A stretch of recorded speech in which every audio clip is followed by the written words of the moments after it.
Welcome into Inside LAFC, the podcast. Max and Vince, a.k.a. MVP. Max Barretos, Vince LaRosa. I'm sure, like me, you watched so much soccer / football. You felt your brain matter coming out of your ears at some point. On a plane, too, trying to go back and forth between the games I had to watch. But really, we're glossing over the lead here because what everybody wants to know coming out of the weekend is, did Max Barretos watch Dune? And what did he think? I'm watching it. It's Monday. I'm watching it tonight.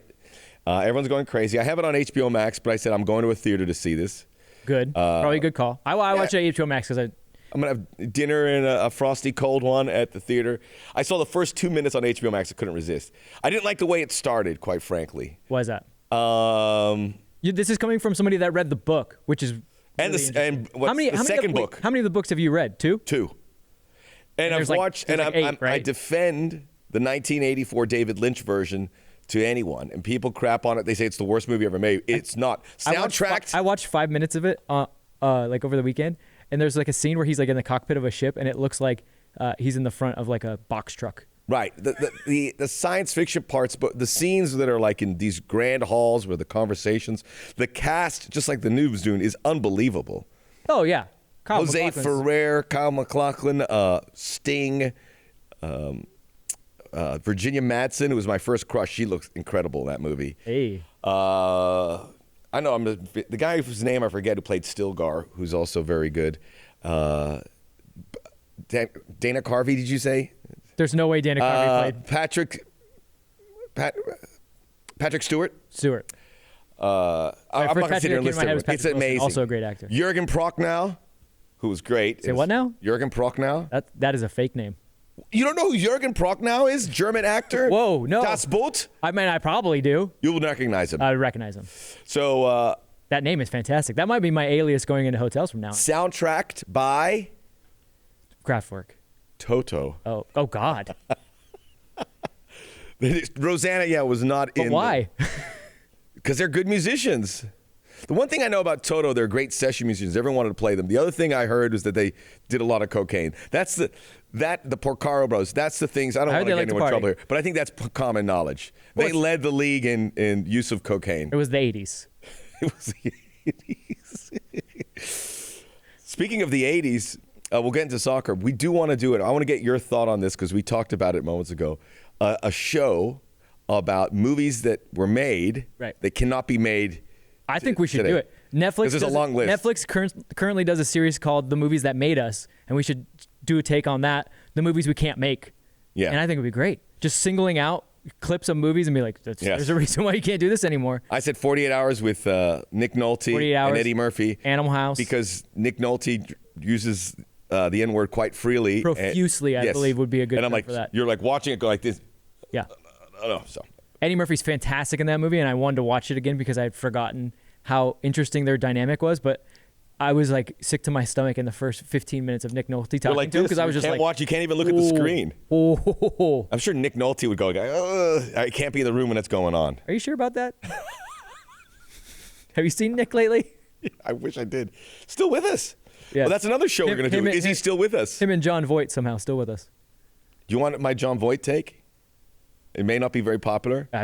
He is. It's already a bad start. He is the greatest actor in American history. I will fight you over this. Nobody takes more risks than John Voight. Well, not Christopher Walken, and you're not talking Al about Pacino, not Robert De Niro. You're not talking about his political life. You're just talking about his political life. Just like Ted Nugent. I'm not talking about his political life, but the guy can play some great jams. What about his co-star in Midnight Cowboy, Dustin Hoffman? Nope. Yeah. He could go Midnight Cowboy, he could go The Champ, and then he could go Boat Captain in Anaconda. Can you imagine? He goes, do you want to do this? He goes, I'm going to do it. He goes, you're a Paraguayan boat captain on the Amazon. Probably because he threw all his money away and he needed to do it. But he put everything into it. Watch Anaconda. Did he? Yes. What do you mean? He had a weird accent and he just kind of looked at the camera like, huh. Snakes don't eat people. Daniel Day-Lewis. Right. What accent was that? I mean, there's not American. It wasn't Brazilian. That John Voight accent. It's supposed to be Paraguayan. Which made it even more interesting. What is the Paraguayan accent? Do you do it? I don't know. I would imagine it's Peruvian, Chilean kind of whatever that is. Yeah. I'd have to work on it. All right. So a lot of derby games. Let's try to do a fun segue. Like, speaking of Paraguay, Brian Rodriguez plays for Uruguay, and no. Greatest Paraguayan footballer of all time? El Loco. Gilavet. Yes. No, there's the other. The player that's played for like 50 teams. What's his name? Oh, it's a striker who's at Bayern Munich. That hit the Panenka in the World Cup. Quarterfinal World Cup. Why? Oh, Roque Santa Cruz. No, La Roque didn't go by El Loco though. Oh, you're thinking about Sebastian Abreu Yes. from Uruguay. No. Yes.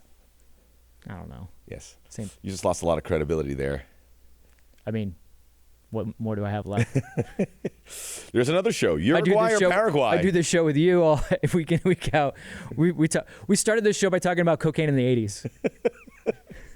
Jose Luis Chilavet, who another show we could have. Footballers who let themselves go after retiring. Wesley Sneijder. Wesley Sneijder and Jose Luis Chilavet are pretty much it. Samir Nasri. Samir Nasri let himself go. The minute they retired, they put on some LBs. Watch the Marseille Heroes game.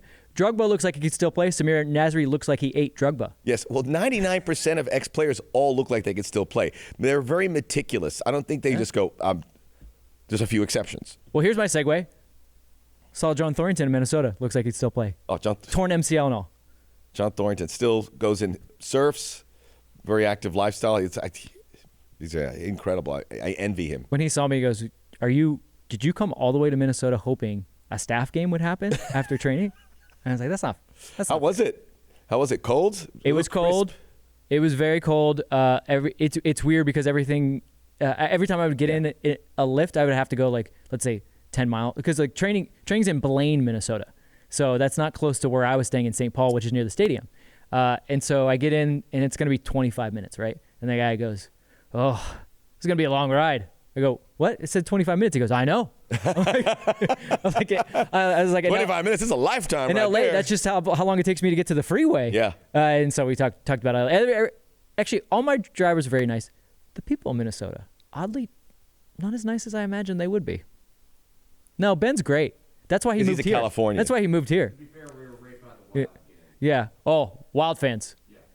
So Wild win the game. We were right near XL Energy Center. Wild win the game 4-3. They beat the Anaheim Ducks, which I'm a Ducks. Stop. Yeah, a hockey talk. No hockey talk. I'm a Ducks fan. Wait. We have to say that. Is that the worst name for a sports franchise? Minnesota Wild? Yes. Well, remember they had their franchise stolen. They were the North Stars. North Stars were cool. Which was great. Mike Madonna. So they've won the game. I kid you not, every man that walked out there, one, heavily intoxicated, two, had a Wild jersey on, three, eyeballing me like they wanted to fight. I didn't have Ducks gear on or anything. It was just like, are they playing the Ducks? You want to go? Yeah. I was like, do you want to? I'm like, not Did anyone really. actually say, do you want to go? No, it was that look. You know the look. Yeah. You've dodged many a shot in a bar. Were you wearing that hat? Because that's a hat that made Peaky Blinder kind of pick up. Besides hockey talk, the style, Vince's style talk. I do not take style lessons from any. Look at your shirt. I'm saying you do have style. I'm just saying if I was a Minnesota Wild supporter and I came out and I was drunk, I'd say, hey, you with the hat, you want to go? With my for people that are not watching us and listening, it is raining, so I wore a nice hat to keep my head warm. Max, on the other hand, has a button-down shirt with odd camo sleeves. In what setting would you be able to hide in those camo sleeves? The Vincent van Gogh Museum. Good call. Should we talk LAFC before people turn it off? I was going to talk about the rivals, but you've heard enough of it. There was a lot going on there. And there was a lot of football. I mean, here's. Is there a better name for a rivalry than El Clasique? Oh no, that's or not El Marseille PSG. Marseille PSG 0-0. Ugh. Good atmosphere. Yeah, good atmosphere. VAR took 2 goals away. VAR took 2 goals away, and rough. A lot of the French league has a lot of skill, but also a lot of heavies. Yes. A lot of guys that really want to throw blows. Madrid, Barcelona 2-1 Madrid. I thoroughly enjoyed that game. I thought it was very good. It took a while to get up and going. Yes. It took that Alaba goal to really get it going. But man, when you think about El Clasicos we've had before, like there's a lot of quality missing from that game. I know, but everyone's like going crazy, like, hey, it's never going to be the same. It will be the same. The teams are bigger than Messi and Ronaldo. Of course. So everyone's like, oh, I miss Messi. But you had to jettison Messi at some point. Yeah.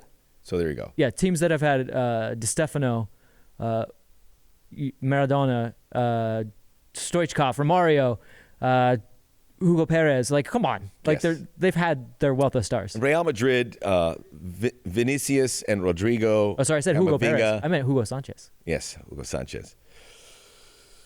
Sorry, I got try an not to argument lose- about Hugo Sanchez because I said Alphonso Davies is on the trajectory to be the greatest CONCACAF player of all time. Like, Hugo Sanchez, I'm just telling you, Alphonso Davies on that trajectory. It's possible. Manchester United, Liverpool, obviously. Liverpool just trounced him. Liverpool's best team in the world right now. West Ham beating Mo Spurs. Salah is the best player in the world right now. Who is Mo Salah? Yeah. Easy.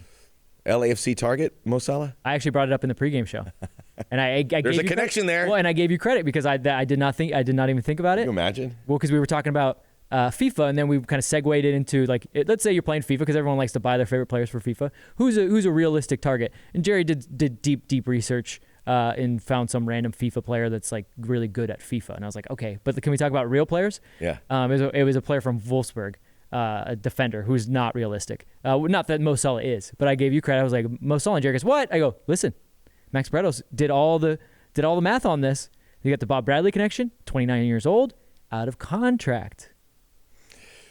I can't wait for Twitter to go Mo Salah to LAFC talk. Mo We're Salah not to saying it's LAFC. happening. I'm just saying if you're thinking Christmas list kind of thing, it's not super far. It's far fetched, but it's not incredibly far fetched like saying we're going to sign Cristiano Ronaldo. Well, there's rumors he wants $30 million a year. Okay, it's too far fetched. Even if you don't have to pay it. Someone pass a hat around. Someone pass a hat around. We got to Hold get on, I got one. So we should get into the LAFC situation. 2 games to break Two down. games to break down. And Seattle Sounders, big game. Go to LAFC.com. Get your ticket. I mean, it's going to be a hot ticket. It is going to be the last 2 chances for you to see this team because we know for Tuesdays in a sure row. there's really not going to be even if we make the playoffs, there's almost no chance. In 7th, Fourth is within reach all of a sudden. it's kind of 5 points.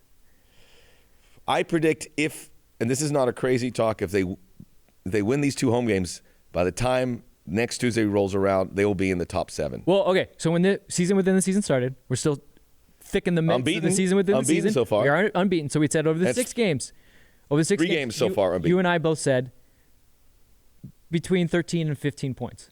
They're halfway there. So I want to bring this up before we go too deep into the game. You, after the Minnesota game, said this is a good result. And, I said it was a great result, which you said is a probably great result. much. Which was probably a bit much, but, Somewhere between good and great. As we tend to do when we try to actually give some nuance and provide some actual information to people, you got dragged on social media. Not your fault. I would like you to have the chance of the floor Got to explain a little dragged? better because What do you mean? Just got kind of. just people were like, "Oh, Bretos, look- what are you talking about? They looked horrible, blah blah." I was literally at the game. A lot of the takes on that Minnesota game, we're going to get more into it. Wrong, just wrong, completely wrong. What takes? Minnesota. If I was anybody, if I walked away from that game, if I was Minnesota, I'd be like, I'd be- God, I'm telling that was their you. A team. That was great. I will say this, and Connor Kalopsis I'll give credit for. The big concern there was Ozzie Alonso and Will Trapp being so influential, and that really shouldn't happen. But LAFC, super shorthanded in the middle, especially with a ball winner support player. No Atuesta, no Pancho Ginella. So it was... Sifu having to play a completely different role than he's ever played for this team.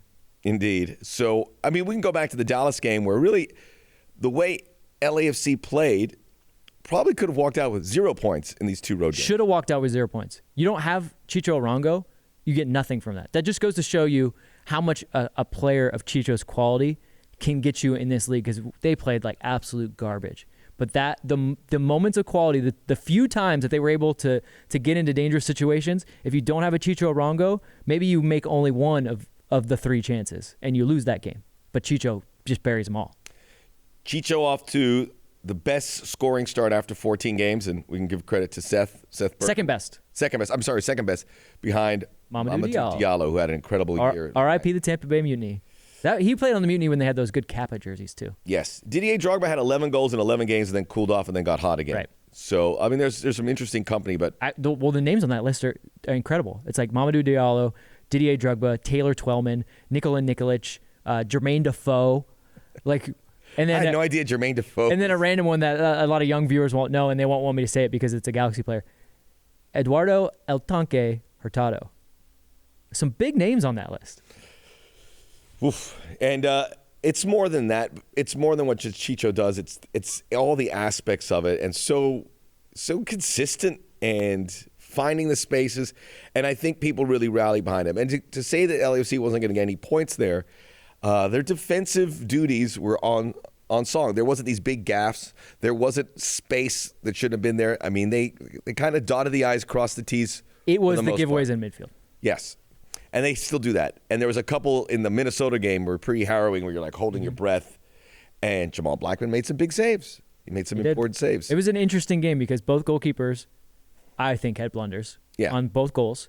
But then also came and made saves that were just... What the heck is Ozzy Alonso standing there for? Why did he decide to stand right there? What the heck is he doing thinking he can just run into the stands afterwards? By the way, didn't get a yellow card. Take your shirt off, yellow card. Also a little pushing match with Bob. I know. What is he thinking?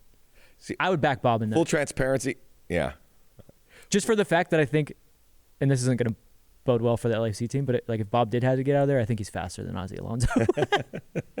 I also was going to tell you, if you get in a fight with a Minnesota Wild fan, your best bet is to let them come at you, move. After about 30 seconds, they'll be exhausted. Then you come in and you lay the lumber in. My best bet is like Doc Holliday from Tombstone, because they're going to be seeing 2. That's true. You can't hit me, Doc. You're seeing 2. That's why I got 2 guns. That's good. I got to see that again. The getting back to the game, and the Dallas was remarkable. There's not much to analyze from the Dallas game other than giveaways in midfield, the mentality to never give up, and then in Chicho. 5 for 5 for penalties now again. I mean, I guess the other thing you could say is Danny off the bench. Yep. Their partnership is very interesting. And I think we saw a little bit of it going into the Minnesota game, how it's interesting. Because for as talented as Brian is, he just doesn't like to play in the areas that Musovski does. And Chicho, and Bob has said this countless times, he's willing to go into dirty areas. He'll run channels. He'll go wide. He'll go here. He'll go there. He'll do whatever it takes. See, Brian doesn't like to go in those areas. He's like, no. Well, no, but the thing is, if he's willing to do whatever it takes, someone has to just go right down the middle of the field. And I talked about it on last week's 110 Football Show. It's like, it's the benefit of having 2 strikers on the pitch is at least one of them will always go into that dangerous area right in front of the goal. Brian, he wants to be wide. And if Chicho's already wide and Brian's wide, who's filling that gap? In Minnesota, it was going to be Bryce to start with. Bryce didn't get into the game because we had no service to them. Yeah. I mean, we were just, especially when we started in the 5-3-2, the 3-4-1-2, the way we started, we had zero control of that game. Yeah. Start. And barely touched the ball. For LAFC standards, 30% possession is close to unheard of. But that was part of the strategy too. They knew that they were going to. I think so. I think it. I mean, they were going to be. They're going to look for some counters, which didn't really come. Even the 90 minutes. I spoke to Callum Williams, who does Minnesota, and he said that was a really good performance. He kind of said what they were going to do. They did that, and LAFC expected that too, crowding the box. And making it hard for them to make those connections inside that attacking final third. Yep. You're hoping that you get breaks, and I would look at Brian to be the guy that may be able to do that. And he did it a few times, and when he did it was so dangerous that you're like, I want more of that. So I guess I'm glad with Brian that we saw some of those moments where he took on fullbacks and got to the end line. And I just wanted more because I think there was opportunities for him to go and get after it. And certainly with the goal at the shot right at the end of the half, which could have given LAFC a 2-zip lead. Yeah, very much like that Earthquakes goal. Yeah, this isn't really a criticism of his talent. It's just the way in which he plays. He enjoys being out wide and having the ability to come from outside to inside and doesn't really get in the mix with everyone else through the middle. And I know they've been working with him on that. Get into the box, especially when he first came, we were playing 4-3-3, and you got Vela on one side doing stuff. I just remember the amount of times Ante would just come running off the bench like, Brian, get into the box. Like, bust into the box. Carlos is going to beat his man. You need to be there, arrive. You need to be a little bit optimistic. You need to have the confidence that Carlos is going to find you. And he wants the ball at his feet. He's more of a provider than a goal scorer, but I think he can do both. It doesn't occur to him. And so if that's the case, you have to fill in the guys that can do that. And I thought in the second half they played a little bit better when Danny and Chicho were there, because here's the problem. Brian gets wide. Chicho makes a run. They're all going to go with Chicho because he's the hottest player in MLS. Now, is Bryce Duke going to be able to fill in the gap there? No, not so much. But Danny seems to know how to find space when everyone goes with Chicho and vice versa. In Brian's defense, He's had such an interrupted 2 years, and Yes. international duty obviously has caused that. Had some injuries. Had that injury very recently, which kept him out a couple games. He had COVID.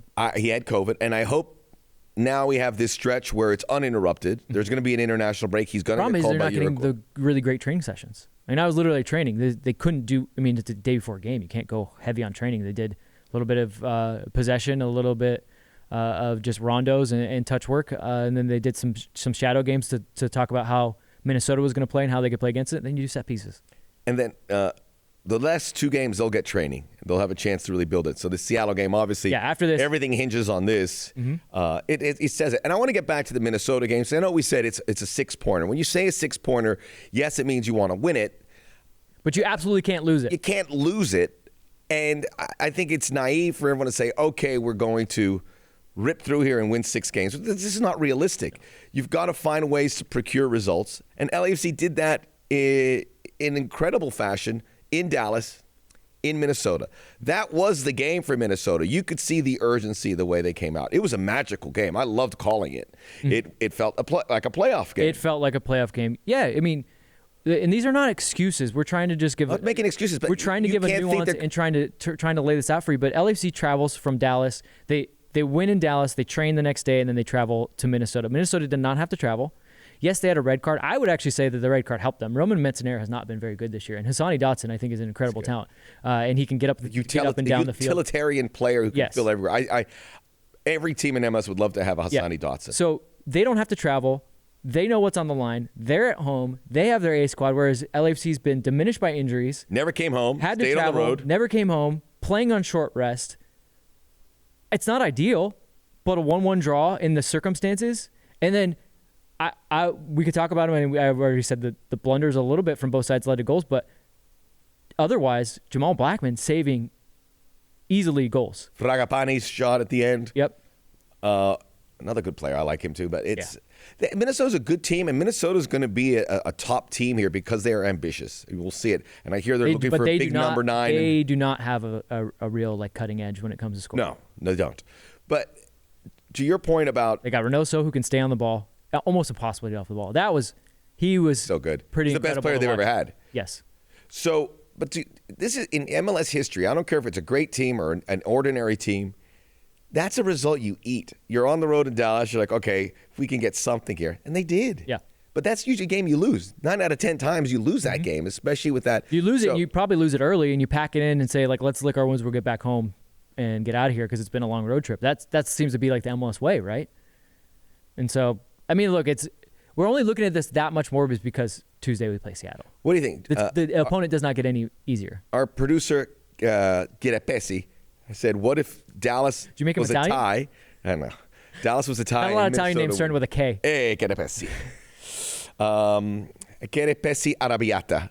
So what if they were reversed? Jason Spicy Tomato Sauce? What if they were reversed? What if you drew in Dallas and won in Minnesota? Then you'd be top of the world probably right now. Yeah. Right? Yeah. Right. So The only thing I could say for the people that would say that that's what they would prefer is you take direct 3 points off of Minnesota, whereas Right. Dallas, Of course, is out. because you're Doesn't competing matter. with them.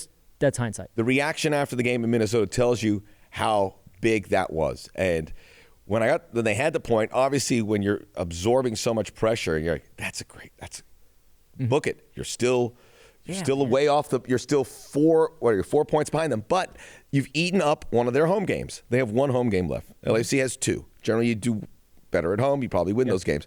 And there are 3 games at Vancouver, at Galaxy, home, Sporting Kansas City. Games that they probably are only favored in the home game. Right. Vancouver's playing great. Galaxy at home, it would be a close call.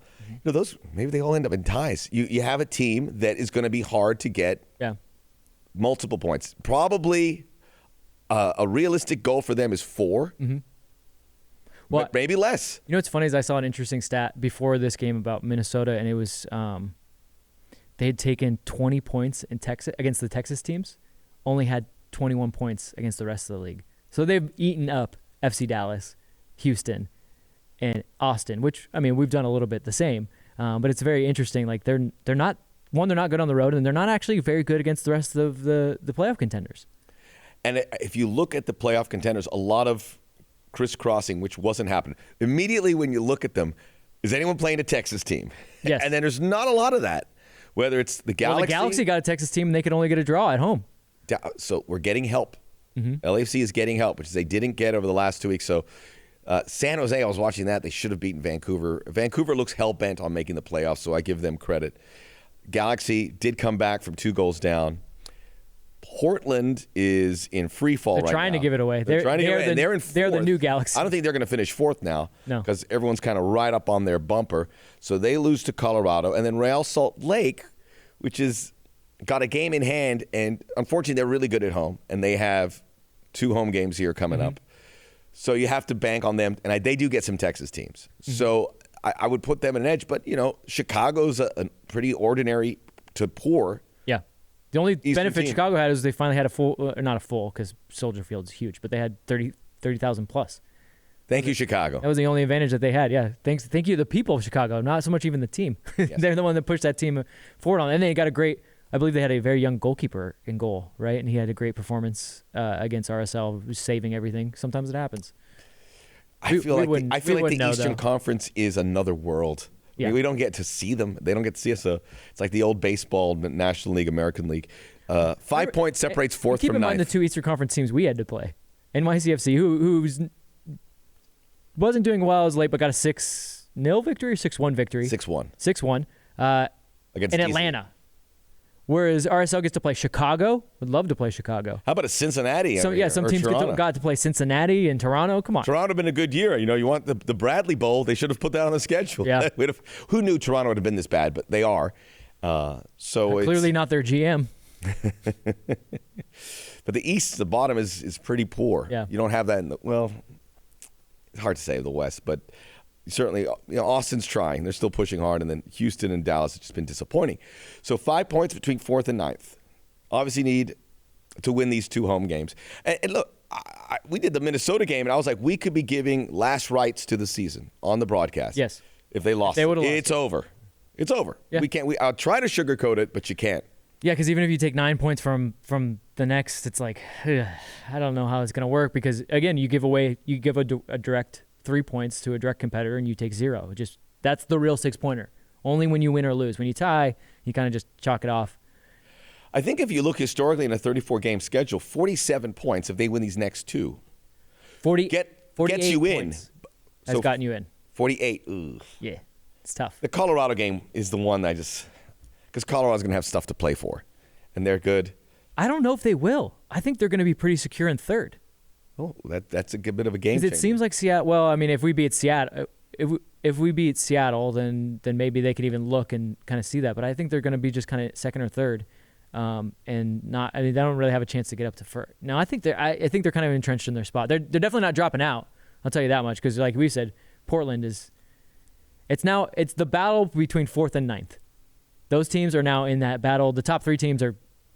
Yeah, they're well on ahead. Yeah, but they could still get positioning. Obviously, you want to finish first. Mm-hmm. Second is better than third. And look, it's not just about who you play in the playoffs, but if you finish second, if you do face that second place team, you'll play them at home. So it's premium effort to finish even one spot higher. Mm-hmm. It's not just about getting the playoffs. If we get in the playoffs, we want to get in. But 6th would be a lot better than 7th. 6th maybe means you could get a home game down the stretch. Yeah. Possibly. Unlikely, but possible. 5th, so every position 5th gives up, you that much more of a chance to get a home game. there's always upsets in this place. And this year feels like even more so. I think the top teams, because the 4th through 7th, 8th, 9th, they're so engaged because of this. And keep in mind, the season ends, international break.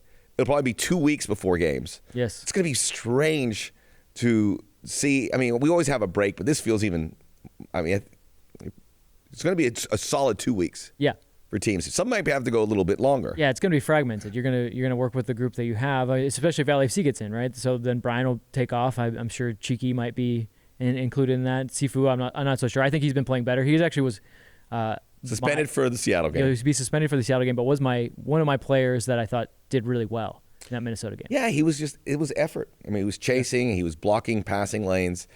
And it was Tried to play the ball a couple times and he got caught, but yeah, but it was when he's playing as a 6. It's a little different look. What I did like you're right, he got caught playing balls, but what I liked was when they switched to the 4-3-3, he was able to find the avenues to they did that quick. They did that quick, and they needed to because they were finally able to build. And Sifu was the guy putting his hand up and going, hey, find me. I will find you the angle. And the defenders were able to quickly find him, and they were actually able to do some things when they did that. That's a weapon that LAFC has, is the switch from 3-4-2 to 4-3-3. Because against Dallas and against Minnesota, the minute they did that, it was noticeable. Yeah. And the opponent took a while to react. And you had like a 10-15 minute, which is, you want to strike during then, but there was definitely a guard down moment for Dallas and Minnesota when they switched. So I'm sure Bob Bradley knows, all right, I can do this. And so I would imagine it's going to be the same lineup because your midfield is really shorthanded now. Yeah, no Sifu. No Sifu. I don't think Eduardo Tuesta is on the mend. We're hearing some things, but to say he's going to come in here would be a real stretch. Certainly as a starting role. We'll see. Obviously, Pancho's out. Crisostomo is a guy who could play that role, but they're a little bit more. They're a little cautious about. What about Carlitos? At the 6? No. Oh yeah. Well, Carlos is so talented you could put him anywhere. But Thursday, as you probably heard, Max Live. I love the name of that show. Thursday, 6 o'clock Pacific time, in case you're watching on the East Coast or an LAFC fan, or you're in Australia or Uruguay where we have supporters. Hello, everyone. Talk to Carlos Vela, and there'd be rumblings. Yeah, there'd be rumblings. Well, what if that midfield is constituted of Latif Blessing and a Danny Crisostomo partnership with Carlos Vela filling that hybrid role? I like it. God, imagine, and then you have either Brian or Chicho as your forwards up top, or Chicho and Danny. Imagine Carlos Vela pulling the strings behind them. Interesting. And what a lift it would be. Well, let's put it this way. I mean, Bob Bradley has suggested that he's getting closer, that he was being considered for this road trip. Makes sense that you probably don't make the road trip and then you play here. If he plays, he's not going to start. He's coming back from a muscle injury. It was cold. Yeah, it didn't make any sense. And getting on airplanes. Getting on airplanes, yeah, I don't think it would have made sense. Even training was cold. The fact that he mentioned it tells you that it's not far-fetched, because they've been very honest about Carlos. Well, they haven't said things openly, but they haven't thrown it out there saying, yeah, he's going to. There's been some considerations. Bob Bradley did mention with the Galaxy game, he's kind of getting closer.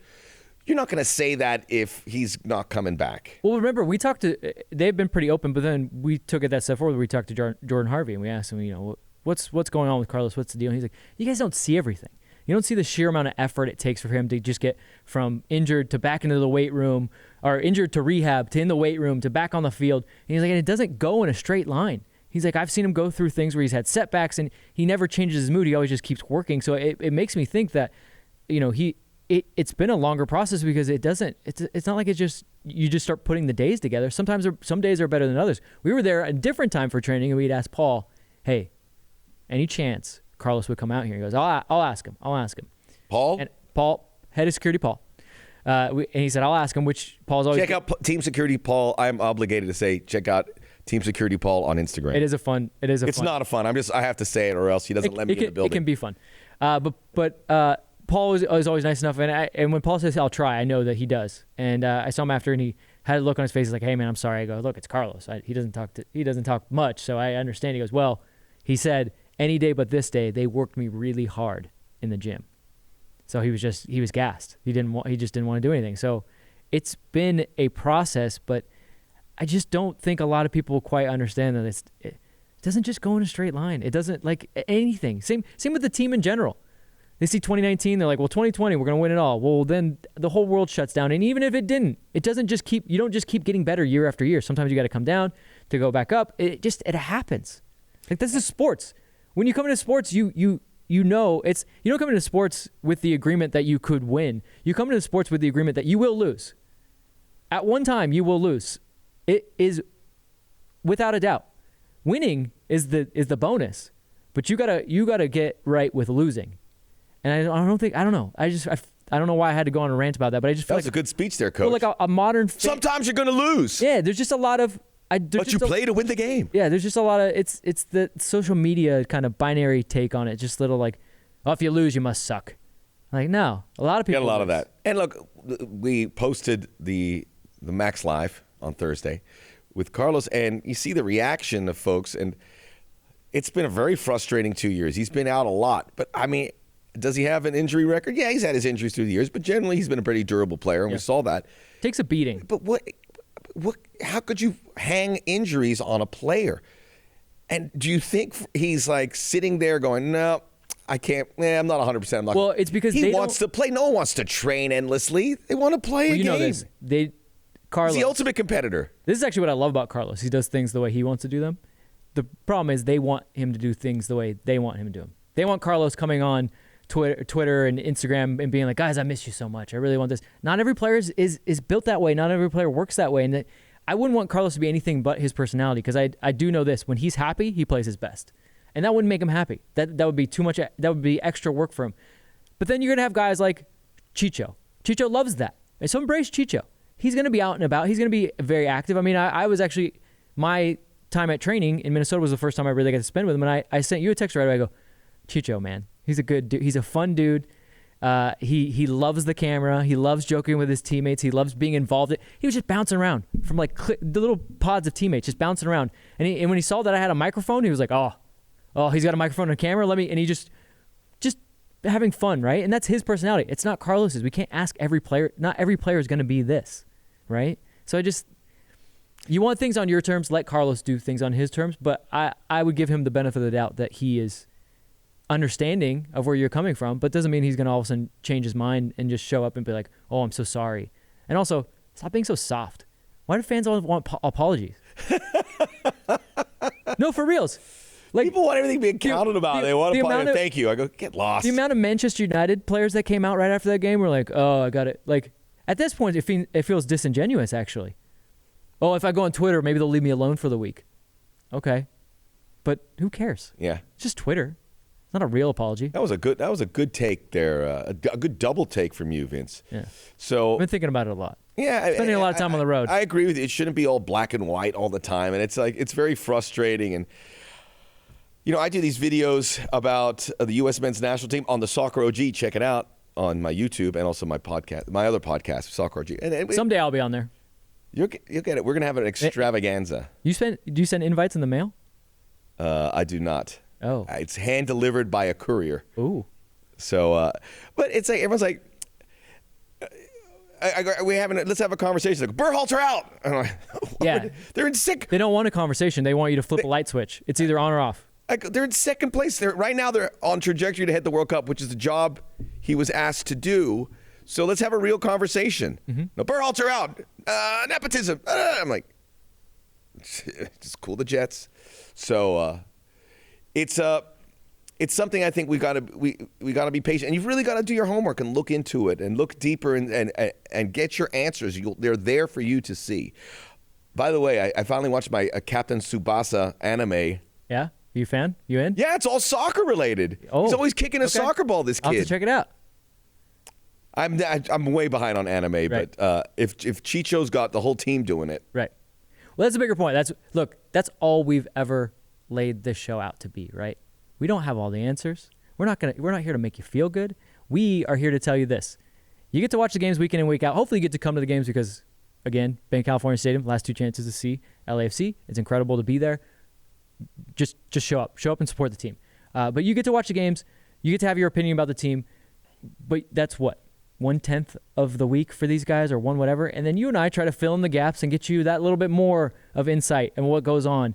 And that's fine. If you're cup or bust, I get it. It's going to be a very narrow tunnel vision, and you're not going to want to take a lot of the extra nuances and stuff, but there are a lot of people that want to learn. It's worth it. It's worth it to learn. I think it's worth it to learn. It's very fulfilling. I find it very fulfilling. Yes. It's like working on a car. You're like, okay, this is good. I'm learning. And There's a lot of people that want to learn tactics. There's a lot of people that want to learn the business. There's a lot of people that want to learn what these players are like on their off days. And that's the service that we're trying to provide. So again, we're not giving excuses. We're just trying to give you all the layers of what goes on here. So what I'm really trying to say is stop yelling at us. Okay. What do you think happens in Seattle?